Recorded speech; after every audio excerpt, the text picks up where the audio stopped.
सभी को praise the Lord. भाइयों और बहनों, आज हम जानेंगे कि परमेश्वर क्यों देर करता है। कुछ बातों में देर होती है। देरी से हमारी भलाई क्या है?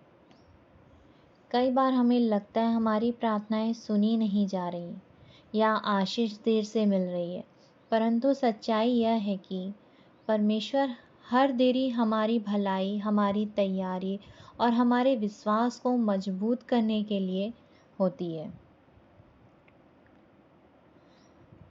उसकी देरी हमारे लिए सुरक्षा और बड़ी आशीष का कारण बनती है। उसकी योजना हमेशा उत्तम है। इसके लिए हम एक वचन पढ़ेंगे। यशायाह अध्याय 30 के 18 वचन में लिखा है, तो भी यहोवा इसलिए विलंब करता है कि तुम पर अनुग्रह करे और इसलिए ऊंचे उठेगा कि तुम पर दया करे, क्योंकि यहोवा न्यायी परमेश्वर है। क्या ही धन्य है वे जो उस पर आशा लगाए रहते हैं। यहाँ मैं बात करना चाहती हूँ यूसुफ के बारे में।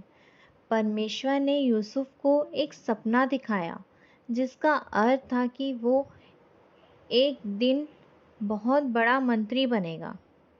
परमेश्वर ने जब उसे ये सपना दिखाया, उस समय वो एक बहुत ही जवान लड़का था। उसके बाद उसके ऊपर कुछ तकलीफ़ें आईं, जैसे कि उसके भाइयों ने उससे नफ़रत करना। उसे बेचने के बाद जिस घर में वो रह रहा था, वहाँ पर उस स्त्री ने उस पर व्यभिचार का दोष लगाया और उसके कारण वो जेल में चला गया। वहाँ बहुत साल तक रहा और अंत में हम सब जानते हैं कि परमेश्वर ने उसे किस तरह वहाँ से छुड़ाया और वो राजा के साथ बैठा। एक चीज़ जो यूसुफ के साथ हुई वो थी कि वो उस जिम्मेदारी को उठाने के लायक बन गया जो जिम्मेदारी परमेश्वर उसे देने वाले थे। उसका जीवन इन तकलीफ़ों में इतना मजबूत हो गया कि जब वो अपनी जगह पर बैठा तो वो बहुत ही बुद्धिमान बन गया था।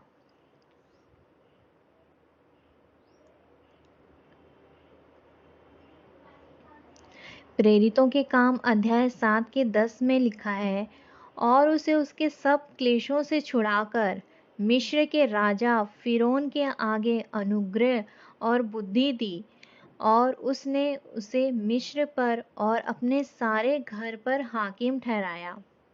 इस वचन में बताया गया है कि वो बहुत बुद्धिमान बन चुका था। आज हो सकता है कि आपके साथ कुछ ऐसा ही हो रहा हो। परमेश्वर ने आपसे हर रविवार अपनी कलीसिया में बातें की हो, पर आप देख रहे हैं कि आपको अब भी तकलीफ़ें और हर काम में देरी होती जा रही है। पर विश्वास कीजिए, परमेश्वर भविष्य में आपको कुछ बड़ा देने वाला है। हो सकता है कि परमेश्वर आपको कलीसिया में एक बहुत बड़ी जिम्मेदारी देने वाला हो, या फिर आपको तैयार कर रहा हो